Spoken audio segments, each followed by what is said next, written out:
आइए राज्य के निर्देशक तत्व के बारे में जानते हैं। तो राज्य निर्देशक के निर्देशक तत्व राज्य के लिए होते हैं। कहाँ से लिए गए हैं? तो आयरलैंड से लिए गए हैं। तो भारत के संविधान की प्रस्तावना में भारतीय गणतंत्र के विशेषणों में समाजवाद शब्द का प्रयोग किया गया है। संविधान के किस भाग से इस लक्ष्य की पूर्ति होती है? तो संविधान के किस भाग से लक्ष्य की पूर्ति होती है? जो समाजवाद शब्द लिया गया है, ये 42वें संविधान संशोधन के द्वारा शब्द जोड़ा गया था। तो ये मूलाधिकार में भी है और राज्य के निर्देशक तत्व में भी है। तो समाजवाद का शब्द का प्रयोग जो है संविधान के किस भाग में लक्षित है? तो संविधान में जो है मूल अधिकार में है और राज्य के निर्देशक तत्व में भी सम्मिलित है। राज्य के निर्देशक तत्व में वे उद्देश्य एवं लक्ष्य निहित हैं जिनका पालन करना राज्य का कर्तव्य है। जिस प्रकार हमारे लिए कर्तव्य है उसी प्रकार राज्य के लिए कर्तव्य है। हमारे लिए मूल कर्तव्य कितने हैं? तो इस समय इनकी संख्या 11 है और यहाँ पर जो है राज्य के लिए कर्तव्य हैं निर्देशक तत्व में। संविधान की उद्देशिका में परिलक्षित समाजवादी समाज की स्थापना के लक्ष्य की पूर्ति और एकाधिकार एवं समाज के नीति निर्देशक सिद्धांत दोनों से होती है। यह आदर्श तभी प्राप्त किया जा सकता है जब सरकार नीति निर्देशक और मूल अधिकार को लागू करने का प्रयास करे। अगला देखते हैं। तो निम्न में से कौन सा राज्य का निर्देशक तत्व है? राज्य का निर्देशक तत्व निम्नलिखित में से कौन सा है? तो यहाँ पर है राज्य पर्यावरण की रक्षा एवं उसका संवर्धन करने का प्रयास करेगा। तो राज्य जो है पर्यावरण की रक्षा करेगा, उसका संवर्धन करेगा। 5 जून को पर्यावरण दिवस मनाया जाता है, तो उसकी वृद्धि के लिए राज्य कार्य करेगा, उसकी संरक्षण करेगा, संवर्धन करेगा। तो संविधान के भाग 4 में देखिए, तो संविधान के भाग 4 में नीति निर्देशक तत्व हैं। नीति निर्देशक तत्वों का प्रावधान किया गया है जो अनुच्छेद 36 से लगाकर 51 तक है। किस से लगा करके? 36 से 51 तक का है नीति निर्देशक तत्व है। किस भाग में है? 4। संविधान भाग करते हैं 22, जिसमें 4 भागम का निर्देशक तत्व कहाँ से लिए गए? आयरलैंड से। कहाँ से कहाँ तक? 36 से 51 तक हैं। 42वां संविधान संशोधन हुआ था संविधान में। इसे लघु संविधान संशोधन भी कहा जाता है। इसमें इस भाग में अनुच्छेद 48 का जोड़ा गया। इसमें 48 का जोड़ा गया था। इसमें यही व्यवस्था की गई थी कि राज्य जो है पर्यावरण का संरक्षण करेगा और संवर्धन करेगा, वन एवं वन्य जीवों की रक्षा करेगा। यह राज्य का निर्देशक तत्व बना दिया गया है। फिर मूल अधिकार एवं नीति निर्देशक तत्व का विवाद का पहला मामला कौन सा था? तो पहला मामला कौन सा है राज्य के निर्देशक तत्व और उसके विवाद का? तो पहला मामला है चंपारक दोराई राजन बनाम मद्रास राज्य। चंपारक दोराई राजन बनाम मद्रास राज्य, ये मूल अधिकार और निर्देशक तत्व के विवाद का पहला मामला है। तो मूल अधिकार इस समय कितने हैं? 6 हैं। तब कितने थे? 7 थे। संपत्ति का अधिकार मूल अधिकार नहीं है, वह एक कानूनी अधिकार है। 300 के का में उसका वर्णन है। ये निर्देशक तत्व हैं। शुरू में कितने थे? तो 14 थे। अब कितने हैं? तो 18 हैं। इसका दोनों का पहला विवाद कब उत्पन्न हुआ? तो मद्रास राज्य बनाम चंपक दोराई बनाम मद्रास राज्य, ये पहला जो है विवाद उत्पन्न हुआ था। आइए जानते हैं अगला। नीति निर्देशक तत्व मूल अधिकार को लेकर पहला विवाद चंपक दोराई राजन बनाम मद्रास राज्य 1951 में मामला सामने उपस्थित हुआ। यह वाद अनुच्छेद 37 को लेकर था। अनुच्छेद 37 में क्या था? इन्हें न्यायालय में नहीं ले जाया जा सकता है। राज्य चाहे तो पालन करे, चाहे तो पालन न करे। इसमें कहा गया है निर्देशक तत्व किसी भी न्यायालय में परिवर्तनीय नहीं होंगे, किंतु फिर भी कोई विधि बताते समय इन तत्वों को लागू करना राज्य का कर्तव्य होगा। इस वाद में न्यायालय ने मूल अधिकार को वरीयता दी। कहा कि इसमें जो मूल अधिकार है उनको जो है वरीयता दी जाएगी। और कहा गया कि निर्देशक तत्व मूल अधिकार एक दूसरे के पूरक होंगे। रहेंगे कि जो नीति निर्देशक तत्व हैं और फंडामेंटल राइट हैं, ये जो हैं एक दूसरे के पूरक रहेंगे। लेकिन इसके बीच कोई यदि टकराव उत्पन्न होता है तो मूल अधिकार प्रभावी होंगे। मूल अधिकारों को, फंडामेंटल राइट को ज़्यादा वरीयता दी गई। इसके प्रति उत्तर में संसद ने पहला 1951 में, चौथा 1955 में तथा 17वां संशोधन अधिनियम 1964 में पारित किया। तो पहला जो है 1951 में और चौथा 1955 में एवं 17वां संशोधन अधिनियम 1964 पारित किया। इसके माध्यम से कुछ नीति निर्देशक तत्व को लागू किया गया। किए गए। अगला भाई नेक्स्ट देखिए, निम्नलिखित में से कौन सा राज्य के नीति निर्देशक तत्व में सम्मिलित नहीं है? तो राज्य के नीति निर्देशक तत्व में कौन नहीं आता है? तो अछूत प्रथा की समाप्ति, ये जो है संविधान के अनुच्छेद 17 में है। किस अनुच्छेद में है? 17 में है। ये निर्देशक तत्व नहीं है, ये हमारे मूल अधिकार में चला जाता है। कार्य करने की समुचित एवं मानवीय दशाएं, ये हमारा निर्देशक तत्व है। कार्य करने और समुचित मानवीय दशाएं। आजीविका के लिए समुचित संसाधनों का समान अधिकार, आजीविका के लिए समुचित संसाधनों का समान अधिकार है। पुरुषों एवं महिलाओं को समान कार्य के लिए समान वेतन, ये जो है हमारे मूल नीति निर्देशक तत्व है। डीपीएसपी हैं जो आयरलैंड से लिए गए हैं। 17 में क्या है? स्पृश्यता के बारे में बताया गया। अनुच्छेद 17 में किसका वर्णन है? तो स्पृश्यता के बारे में बताया गया है। छुआछूत, यह समानता का अधिकार है, मूल अधिकार में वर्णित है, जबकि बाकी अन्य सभी नीति अधिकार से संबंधित है, निर्देशक अधिकार से संबंधित है। अगला देखिए, निम्न में से कौन सा राज्य का निर्देशक तत्व में सम्मिलित नहीं है? तो कौन सा? डीपीएसपी नहीं है। तो धर्म को अबाध रूप से मानने और आचरण और प्रचार करने की स्वतंत्रता। तो जो धर्म को अबाध रूप से मानने, प्रचार करने, आचरण की स्वतंत्रता है, ये जो है संविधान के अनुच्छेद 25 में वर्णित है। किस अनुच्छेद में वर्णित है? 25 में। ये क्या हमारा मौलिक अधिकार है। जबकि वन और वन्य जीवों की रक्षा करना, कामगारों के लिए निर्वाह मजदूरी तथा समान न्याय और निःशुल्क विधिक सहायता, ये सब हमारे निर्देशक तत्व हैं। जबकि धर्म को बाध्य रूप से मानने और आचरण और प्रचार करने की जो स्वतंत्रता है, ये अनुच्छेद 25 में है। ये मौलिक अधिकार इसके अंतर्गत आता है। अगला देखते हैं, भारतीय संविधान में राज्य के निर्देशक तत्वों क्या उद्देश्य है? तो राज्य के निर्देशक तत्वों का उद्देश्य क्या है? तो लोक कल्याणकारी राज्य की स्थापना करना। काहे की स्थापना करना? लोक कल्याणकारी राज्य की स्थापना करना, ये राज्य के निर्देशक तत्व का मुख्य उद्देश्य है। तो आइए जानते हैं राज्य के निर्देशक तत्व के बारे में। तो राज्य के निर्देशक तत्व का सबसे बड़ा उद्देश्य है कल्याणकारी राज्य की स्थापना करना। तो किस राज्य की स्थापना करना? तो कल्याणकारी राज्य की स्थापना करना। राज्य कोई भी कानून बनाते समय इन तथ्यों को ध्यान में रखेगा। कोई भी यदि स्टेट कानून बनाएगा तो इस बात का ध्यान में रखेगा कि ये तत्व आधुनिक लोकतंत्र के साकार रूप हैं। समाजवादी, गांधीवादी विचारों और आर्थिक सामाजिक लोकतंत्र को स्थान दिया जाएगा। न्यायमूर्ति छागला ने के अनुसार यदि इन सभी तत्वों को पूरी तरह से पालन किया जाए, एक न्यायमूर्ति छागला थे, उन्होंने कहा कि यदि जो निर्देशक तत्व हैं इनको सभी तरह से पालन किया जाए तो हमारी पृथ्वी जो है वो स्वर्ग बन जाएगी, स्वर्ग की भांति लगने लगेगी। फिर सिंघवी जी क्या कहते हैं? एल.एम. सिंघवी, क्या नाम है? एल.एम. सिंघवी कहते हैं निर्देशक तत्व संविधान को जीवन देने वाली व्यवस्थाएं हैं। तब सिंघवी का कहना है कि निर्देशक तत्व संविधान को जीवन देने वाली व्यवस्थाएं हैं। किसको जीवन देने वाली? तो संविधान को। किसके अनुसार? तो सिंघवी के अनुसार। तो शासे सिंघवी, शासे संविधान कौन देता है? तो निर्देशक तत्व। तो न्यायमूर्ति छागला के अनुसार क्या कहते हैं? यदि निर्देशक तत्व को पूरी तरह से पालन किया जाए तो हमारा देश जो है पृथ्वी स्वर्ग की भांति लगने लगेगा। भीमराव अम्बेडकर क्या कहते हैं निर्देशक तत्व के बारे में? तो भीमराव अम्बेडकर को देखिए क्या कहते हैं। तो ये तत्व भारतीय राज्य व्यवस्था के आर्थिक लोकतंत्र को निर्धारित करते हैं।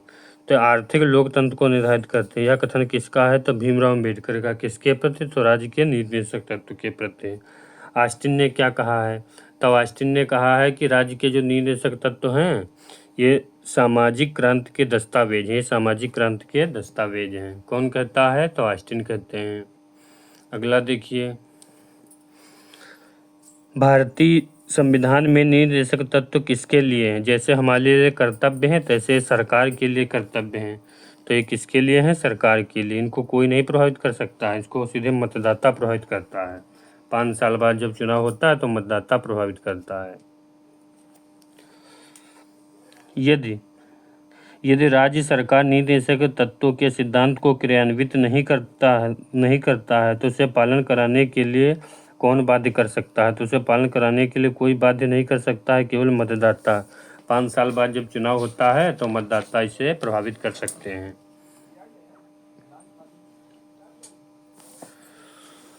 अच्छा, निर्देशक तत्व में अनुच्छेद जो 40 है, 36 से लेकर 51 तक निर्देशक तत्व है, उसमें 40 जो है में ग्राम पंचायतों के गठन से संबंधित है। ग्राम पंचायतों के गठन से संबंधित है।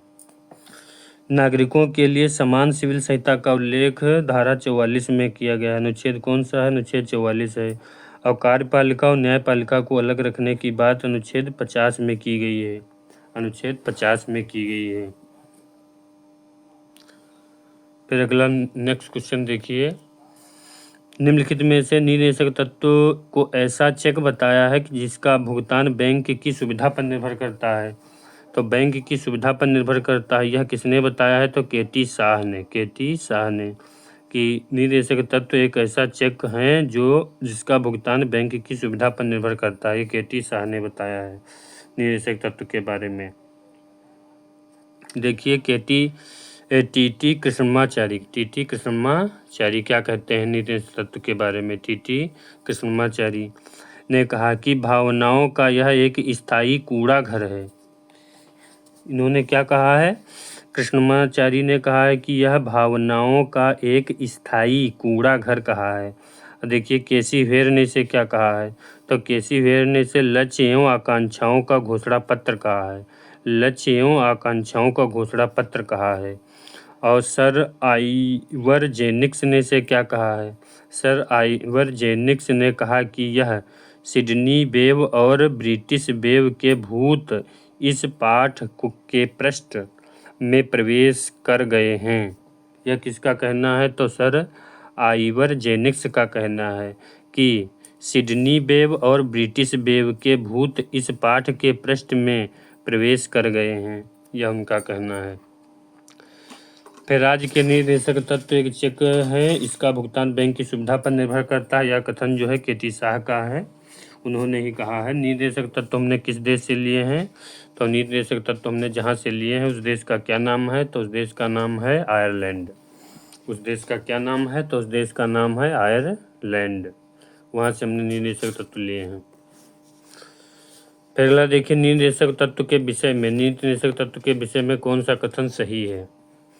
कौन सा कथन सत्य? ये न्याय योग्य नहीं है। ये निर्देशक तत्व जो है न्याय योग्य नहीं है। क्यों नहीं है न्याय योग्य? क्योंकि संविधान के 4 भाग में इसका वर्णन है और 37 अनुच्छेद में कहा गया है, संविधान के अनुच्छेद 37 में कहा गया है।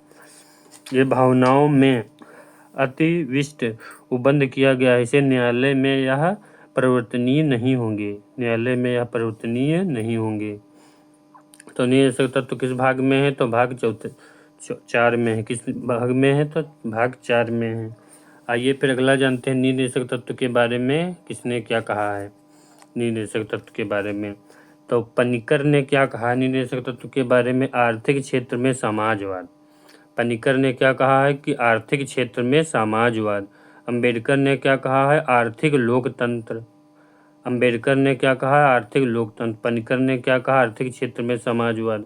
तथा BN राव ने क्या कहा? इसे नैतिक उपदेश। और जेनिक्स ने इसे पुण्याकांक्षा कहा है। जेनिक्स ने पुण्याकांक्षा, BN राव ने नैतिक उपदेश कहा है। और हम जान लेते हैं किसने क्या कहा है कि इसका उद्देश्य सामाजिक क्रांति की प्राप्ति है। यह है ऑस्टिन का कथन। यह बैंक की सुविधा पर निर्भर करता है, तो ये जो है केटी शाह का है, पहले ही बता चुके हैं। नैतिक आर्थिक सिद्धांत हैं जो कानून की शक्ति से हीन है। नैतिक आर्थिक सिद्धांत हैं जो कानून की शक्ति से हीन है। यह कथन किसका है? तो एन जोशी का है, GN जोशी का है। धारा 44 में किसका वर्णन है? तो अनुच्छेद 44 में किसका वर्णन है? तो समान नागरिक संहिता का वर्णन है, समान नागरिक संहिता। सी से common civil code, common civil code है। अंतर्राष्ट्रीय शांति और सुरक्षा, अंतर्राष्ट्रीय शांति और सुरक्षा संवर्धन राज्य के संविधान के किस भाग में सम्मिलित किया गया है? तो अंतर्राष्ट्रीय शांति सुरक्षा के संवर्धन राज्य के संविधान के किस अनुच्छेद में वर्णित है? तो वो है राज्य के नीति निर्देशक तत्व में। अंतर्राष्ट्रीय शांति और सुरक्षा ये भाग 51 में है, उसी में इसका वर्णन किया गया है, अंतर्राष्ट्रीय शांति और सुरक्षा। फिर भारत के संविधान में अंतर्राष्ट्रीय शांति सुरक्षा को बढ़ावा देने में कौन शामिल है? तो नीति निर्देशक तत्व हैं, DPSP हैं, जो आयरलैंड से लिए गए हैं, भाग 4 में हैं। 36 से लेकर के 51 तक इनका वर्णन किया गया है। संविधान का वह खंड जो अंतर्राष्ट्रीय शांति और सुरक्षा के प्रति राज्य की जिम्मेदारी के बारे में बताता है, वो DPSP है, राज्य के निर्देशक तत्व हैं। राज्य के निर्देशक तत्व का मुख्य उद्देश्य क्या है? तो देश में सामाजिक और आर्थिक लोकतंत्र की स्थापना करना, देश में आर्थिक और सामाजिक लोकतंत्र की स्थापना करना। राज्य के निर्देशक तत्व का मुख्य उद्देश्य क्या है? तो मुख्य उद्देश्य का देश में आर्थिक और सामाजिक लोकतंत्र की स्थापना करना। राज्य के नीति निर्देशक तत्व जो हैं, राज्य के निर्देशक तत्व, राज्य के नीति निर्देशक तत्व, तो राज्य के निर्देशक तत्व दिशा निर्देश देते हैं। तो दिशा निर्देश किसको देते हैं? तो राज्य को दिशा निर्देश देते हैं। कौन देता है? तो निर्देशक तत्व देते हैं। नीति निर्देशक तत्व दिशा निर्देश किसे प्रदान करते हैं? तो राज्य को प्रदान करते हैं, राज्य को प्रदान करते हैं। राज्य के निर्देशक तत्व में कौन शामिल है? तो इसमें से जितने हैं सभी शामिल हैं। तो सभी को आजीविका के अवसर देना, सभी को आजीविका के अवसर देना, स्त्री और पुरुष और नारी को समान कार्य के लिए समान वेतन, कुटीर उद्योग को प्रोत्साहन देना, तो ये सभी इसके अंतर्गत आते हैं। फिर राज्य के निर्देशक तत्व में कुल कितने विषय हैं? तो कुल इस समय वर्तमान में 18 हैं। शुरू में कितने विषय थे? तो 14 विषय थे। अब इसकी संख्या कितनी है? तो 18 है।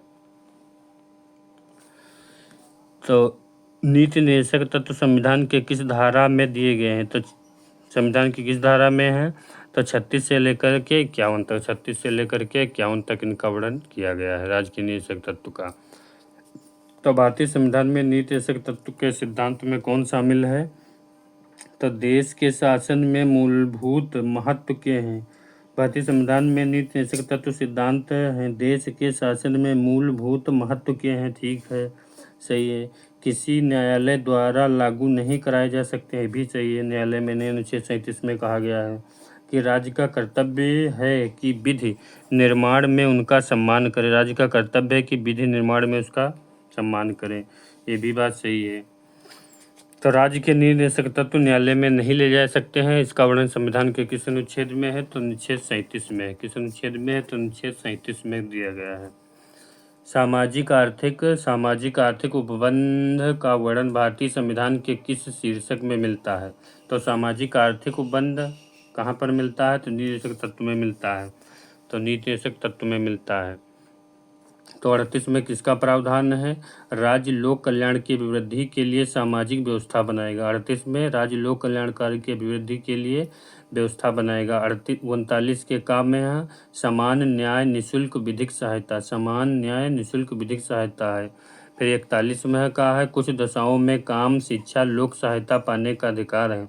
कुछ दशाओं में काम, शिक्षा, लोक सहायता पाने का अधिकार है। 43 के लिए काम है उद्योगों के प्रबंधन में कर्मकारों का भाग लेना।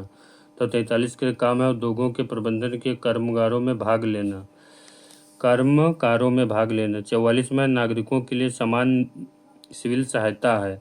फिर 45 में बालकों के लिए निःशुल्क एवं अनिवार्य शिक्षा है, निःशुल्क एवं अनिवार्य शिक्षा है। 51 में अंतर्राष्ट्रीय शांति और सुरक्षा, अंतर्राष्ट्रीय शांति और सुरक्षा है। राज्य के निर्देशक तत्व का उद्देश्य आर्थिक प्रजातंत्र की स्थापना करना, यह कथन जो है भीमराव अम्बेडकर का है। किसकी स्थापना करना? तो आर्थिक लोकतंत्र की स्थापना करना किसका है?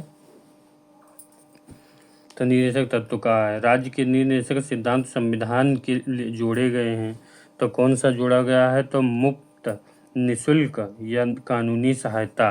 तो 44वें संविधान संशोधन के द्वारा 1976 में इसे लघु संविधान संशोधन कहा जाता है। भाग 4 में यहाँ 39 का को जोड़ा गया है। गरीबों के लिए मुफ्त निःशुल्क न्यायिक सहायता का प्रावधान किया गया है।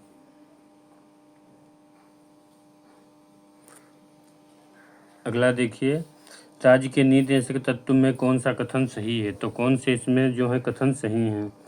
तो एक कथन है यह आयरलैंड के संविधान से लिए गए हैं, तो ये वाला कथन सही है, आयरलैंड के संविधान से लिए गए हैं। फिर अगला है कि इसका उद्देश्य प्रजातंत्र को सामाजिक व आर्थिक आधार प्रदान करना, ये सही है। राज्य द्वारा अनिवार्य रूप से लागू करना, ये गलत है, ये नहीं है। सब गांधीवादी विचारधारा से प्रेरित है, सब गांधीवादी नहीं, अनुच्छेद 40 गांधीवादी विचारधारा से प्रेरित है। भाग 5 में इसका वर्णन है, ये भी गलत है, भाग 5 में इसका वर्णन नहीं है।